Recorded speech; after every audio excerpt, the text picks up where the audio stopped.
They said she fit the description, that her car looked suspicious, that her demeanor was too confident. On a day like any other, a black woman drove down a familiar road, unaware that her life was about to collide with prejudice in the most public, humiliating, and unjust way. And yet, despite the weight of it all, despite the looming presence of a badge and the courtroom lies to follow, there was something about her calm. Something that made people wonder, who is she really? In this world, assumptions can be deadly. A name, a color, a hairstyle, any single detail can become a reason to target, to profile, to dismiss. For this woman, the consequences didn't come in whispers or side glances. No, they came with flashing red and blue lights, an officer tapping aggressively on her window, and a false narrative written before she even had the chance to speak. License and registration, he demanded. She provided it without hesitation. But even before he glanced down at the card, his mind had already made up a story, one riddled with stereotypes and fed by unconscious bias. He didn't see her degree. He didn't hear her years of dedication to service. He didn't recognize the authority that she held, authority that, when revealed, would make his entire foundation crumble. In his eyes, she was just another woman with brown skin behind the wheel of a car that he didn't think she could afford. And so, the lies began. He claimed she was belligerent. He claimed she resisted. He claimed she posed a threat. Each word crafted not to reflect reality, but to protect a narrative, his narrative. A story that would place him as the hero, the protector, the law, and her as just another threat to be neutralized. And she said nothing at first. Not because she couldn't, not because she didn't have the words, but because sometimes silence speaks louder than outrage. Sometimes a composed face can shake an entire system. Her silence wasn't fear, it was strategy. She knew the truth would eventually rise. And when it did, it would scorch every lie that tried to bury her beneath it. The courtroom was packed. Word had spread quickly. A black woman on trial for resisting arrest, accused of interfering with law enforcement, caught in what seemed like yet another case of "they always say that." The prosecutor's tone was confident. The officer, firm in his recounting. He spun a web so convincing that even some in the gallery started to lean into his story. Until the moment came. One simple piece of evidence. One document. One name. And everything shattered. But let's not rush to that moment just yet. Let's pause and ask a deeper question.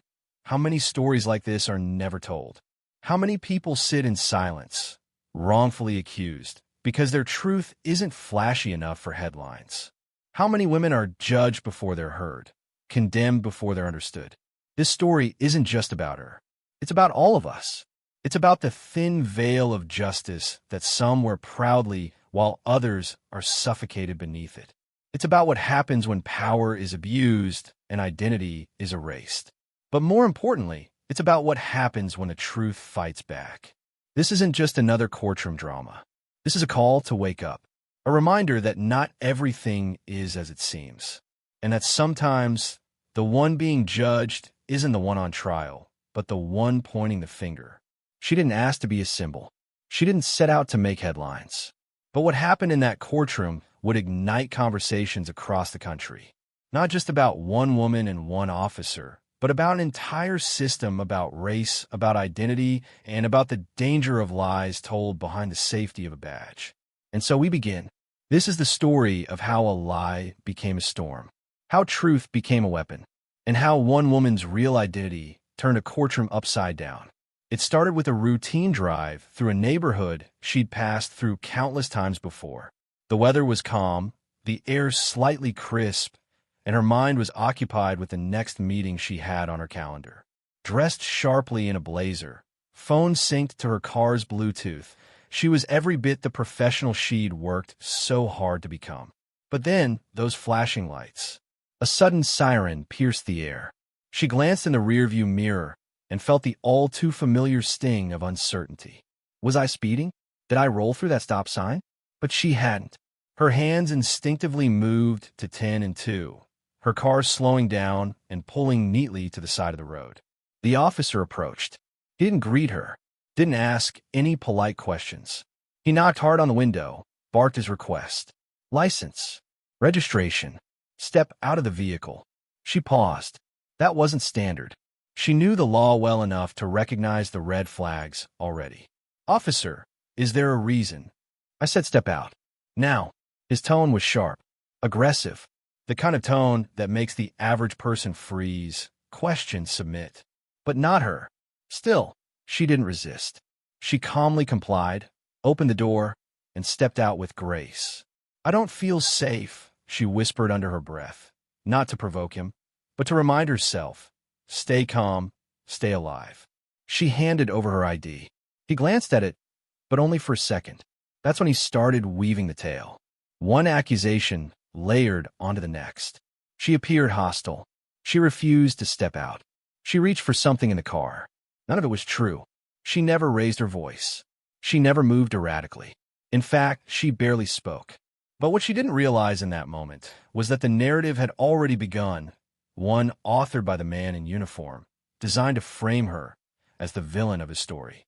Backup arrived. Cameras were turned away. She was handcuffed without being told why. Neighbors began to peek from their windows. Some pulled out phones. Others whispered, assuming she must have done something, anything, to warrant this kind of response. He searched her vehicle, without a warrant, found nothing. But still, the charges were piling up, resisting arrest, obstruction, disorderly conduct. And the arrest was only the beginning. The real damage was waiting in a place far more dangerous than the street, the courtroom. Days later, she walked in to find her name on the docket. The officer, standing tall in his pressed uniform, held his head high as he took the stand. He testified with confidence, said she cursed at him, said she tried to drive off, said she threatened him. All eyes. Yet he spoke them with a straight face, full of authority, and with an air of superiority that came from years of being believed without question. His words weren't just heard. They were assumed true, simply because of the badge on his chest. The prosecution parroted his story, painted her as aggressive, suggested she fit the profile of someone who had been reported in the area. The audience listened. Some nodded. Others looked away. But few questioned the unfolding injustice. And she sat silently, dressed in modest professionalism, expression calm. Not because she accepted this fate, but because she knew what they didn't. She knew who she really was. The lies hurt, not just because they were false, but because they echoed centuries of similar stories. Black woman accused. Black woman silenced. Black woman punished for simply existing in spaces she had every right to be in. But this time, the ending would be different. Because unlike what the officer thought, she wasn't powerless. She wasn't just another nobody he could push around. No, she had resources. She had witnesses. She had truth. And more than that, she had a truth so shocking, so undeniable, that once revealed, it would turn his entire testimony into rubble.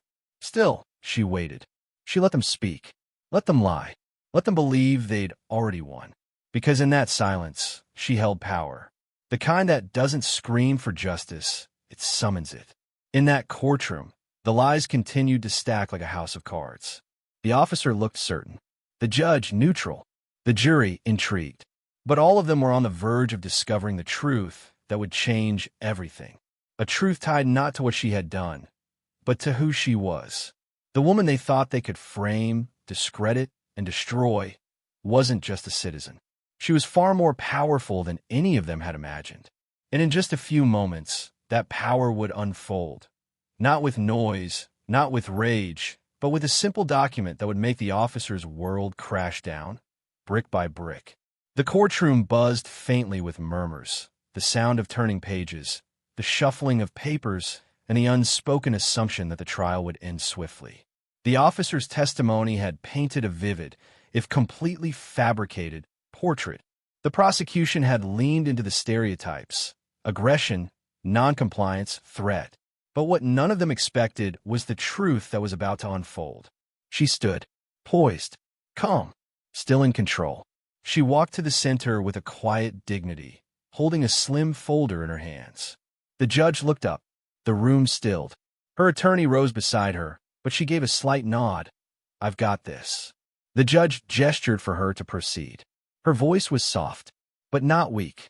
It carried the strength of knowing. "Your Honor," she began, "I would like to introduce a document into evidence. A document that clearly identifies who I am, not just legally, but professionally and personally. Because the story that has been told in this courtroom does not reflect the truth." The judge looked at the folder, then nodded to the bailiff, who carried it forward. A hush fell over the room as the contents were revealed. Credentials, government-issued, signed and sealed. Not only was she a law-abiding citizen, she was a federal civil rights attorney. A woman who had spent over a decade fighting for victims of police misconduct, racial profiling, and systemic injustice. The very thing she now found herself caught in. Gasps echoed through the courtroom. Some jurors leaned forward. The officer's face paled. The prosecutor blinked. Once, twice, tried to recalibrate everything they had assumed. And she wasn't finished. "As you can see," she continued, unwavering, "I am not the suspect you were looking for. I have no record. I have a spotless background. I have worked with multiple agencies across this state and others to implement fair policing practices. I'm the person who helps others when this exact situation happens. And now I am that person, standing before you, wrongfully accused." The judge flipped through the documents slowly, deliberately. The badge, the suit, the courtroom. It had all allowed the officer to feel invincible. But now the balance was shifting. Power was no longer cloaked in a uniform. It now stood in heels and a blazer, holding truth like a sword. Her attorney finally spoke. "For the record, Your Honor, we have video evidence taken by nearby civilians that directly contradicts the officer's sworn testimony. We'll be submitting it shortly. But first, let the court be clear. This woman was not only falsely accused, she was profiled and targeted, and every moment of this trial has been an extension of that injustice." The judge sat back. The prosecutor whispered to their team. The officer? He suddenly looked very small. No longer was he the confident storyteller with the courtroom on his side. He was now the man who had lied under oath, who had fabricated an entire scenario to cover up his prejudice. And now, that lie was unraveling in front of everyone. The video was played. The courtroom watched in stunned silence as the footage showed the arrest in real time. Her compliance, her calm voice, the officer's aggression, his lack of cause, his illegal search, his forceful detainment. It was all there, unfiltered, unedited, undeniable. And with every second that played, the illusion he had spun unraveled a little more.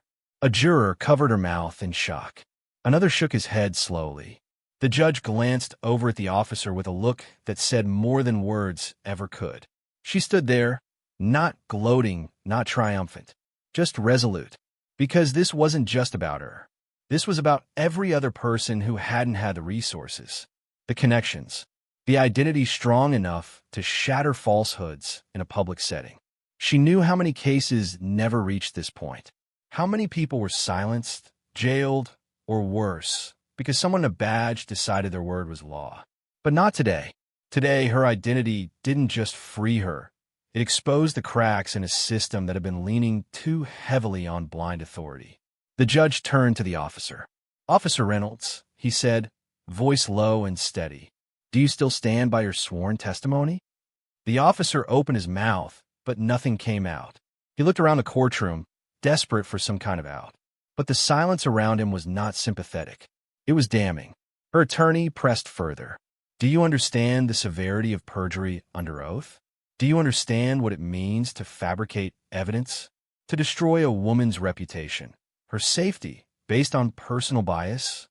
He didn't answer, because he couldn't. His lies had been caught in the light, and now they crumbled like shadows.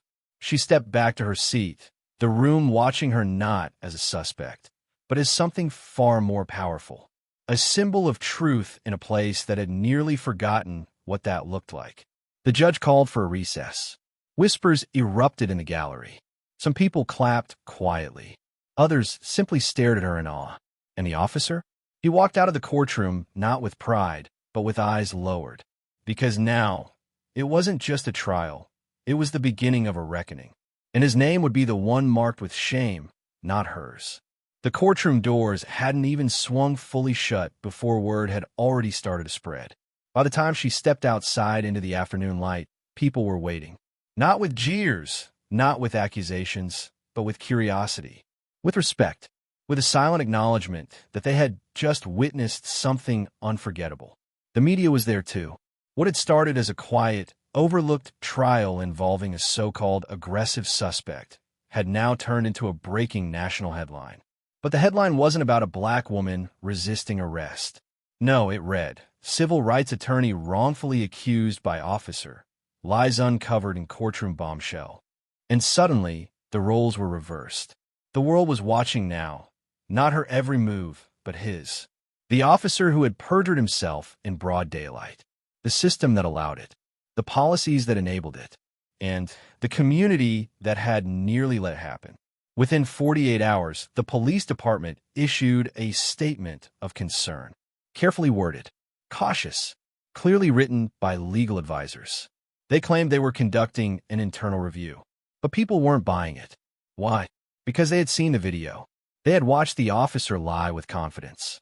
They saw how the courtroom nearly let it slide. Until the truth, her truth, shattered the facade. Her inbox flooded. Messages of support poured in from people she didn't know. Messages from families who had experienced the same but were never believed.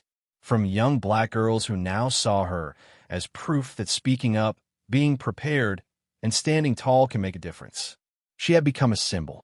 But with that visibility came pressure. Decisions. Was she going to press charges? Would she sue? Would she call for his resignation? The officer, now suspended pending investigation, was already being picked apart by local journalists. Past complaints surfaced. Whispers about past excessive force reports, complaints ignored, body cam footage that had mysteriously gone missing in earlier cases. It all started to swirl like a storm catching momentum. And she didn't jump in with rage. She didn't rush to attack. Instead, she called a press conference. The room was packed. Reporters sat on the floor. Cameras lined the back wall. Her attorney stood beside her, but again, she took center stage. Calm, controlled, honest. "I didn't ask to be a headline," she began. "I didn't expect to be put in handcuffs for simply existing. And I didn't think my ID would be the only thing that saved me." She paused. "But here's the truth. What happened to me is not unique. The difference is I had the platform and the paper trail to defend myself. Most people don't." She looked directly into the lens of one of the cameras. "This is not just about me and one officer. This is about a system that is comfortable believing lies over lives. A culture that sees a black face and assumes guilt. That presumes authority is always right, until it isn't." The room was silent. Reporters didn't interrupt. They scribbled furiously, nodding in agreement. "I'm not here for revenge," she continued. "But I am here for accountability. And yes, there will be legal consequences. Yes, we will be filing a civil rights lawsuit. Not just to clear my name, but to make sure the next person doesn't have to prove their worth just to avoid jail." And with that, she ignited a movement. Online, the hashtag #HerRealID began trending. People across the country started sharing their own stories. False stops, racial profiling, courtroom bias. The floodgates opened, and her voice became the megaphone for all of it. Soon after, the district attorney's office announced a formal investigation into Officer Reynolds' past conduct. Independent oversight committees got involved. A state-level watchdog organization reopened several of his previous cases.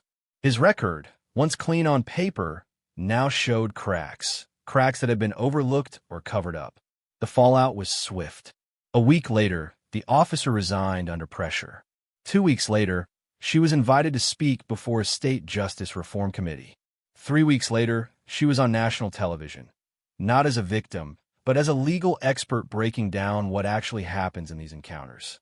Her story was being taught in classrooms. Her case was being cited in legislative debates. She had gone from defendant to changemaker without ever raising her voice. And what about the community that had almost turned on her? The ones who believed the worst before knowing the truth? Many of them came forward apologizing, learning. Some even started volunteering with local advocacy groups. Because sometimes, all it takes is one person's story to expose how fragile justice really is. But through it all, she stayed grounded, still working cases, still defending the voiceless, still walking into courtrooms. Only now, they looked at her a little differently, not as a target, but as a force. And every now and then, someone would ask, "Weren't you that woman, the one they try to frame?" And she'd smile just slightly. "No," she'd say, "I'm the one who told the truth when it mattered most." One woman, one lie, one moment of clarity. That's all it took to create a ripple effect that shook more than a courtroom. It challenged a culture that had been built on blind trust in badges and silent disbelief in black voices. What happened in that courtroom wasn't just about one officer lying. It was about how easily the system accepted the lie. And it was about how dangerously close that lie came to becoming someone's reality. But now, the truth had found platform. Her platform. Across the country, police departments quietly reviewed their internal policies. Civil rights groups were emboldened to reopen cases that had long been buried under bureaucracy and silence. Law professors began using her case as a teaching tool. Even training academies began questioning how deeply ingrained racial bias could be rooted in officer conduct, and how easily it could be disguised as procedure. She had become more than just a legal powerhouse. She became a mirror to the justice system, a mirror that forced people to confront the uncomfortable truth. That reality had always existed for people of color. For generations, black communities had warned of the dangers of unchecked policing, of being seen as guilty until proven innocent, even when innocent. But something about her story broke through to the people who usually didn't listen. Why? Because it was a perfect storm of contrast. A powerful, educated black woman with everything by the book, still treated like a threat. A police officer with everything in his favor, caught fabricating a story with no remorse. A courtroom that almost let it all slide, until the truth became undeniable. It made people ask. The discomfort birthed awareness, and awareness birthed action. Within a few months, she had helped draft legislation nicknamed the Transparency Act, aimed at requiring full access to body cam footage in all arrest-related cases within 72 hours. It gained momentum fast, not just because it was practical, but because it now had a face, a story, a name behind it. She didn't stop there. She launched a foundation. Its mission: provide legal support and media protection to individuals falsely accused, especially in racially biased cases. Its tagline: your truth deserves a platform. And it wasn't just symbolic. The foundation quickly grew. Law students signed up to help. Retired judges offered guidance. Donations poured in. And families from every corner of the country, some too afraid to speak up before, now had someone fighting for them. And even more powerful, she didn't position herself as a savior. She reminded everyone that she almost didn't make it out of that courtroom clean. That without that ID, without that knowledge of the law, she might have been just another headline, another name added to a long, painful list. Her humility made her even more powerful. She never let people forget, this isn't about me, it's about us. The conversation shifted nationwide. News outlets began digging deeper when reports of resisting arrest surfaced. Police departments were forced to rethink their use of force training. Public defenders were handed more resources in her name. And slowly, though not easily, the narrative began to shift. People started questioning not just what happened, but why it keeps happening. One school district added her story to their civics curriculum. A filmmaker approached her for a documentary, and a book deal was quietly in the works.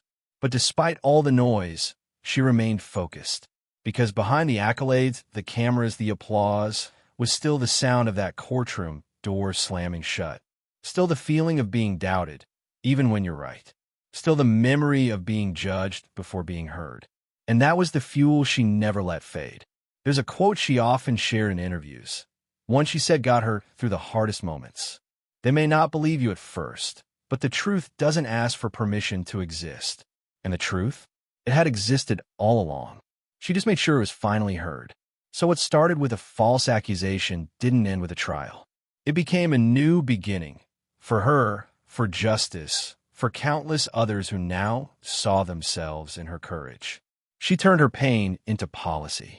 She turned a lie into a movement.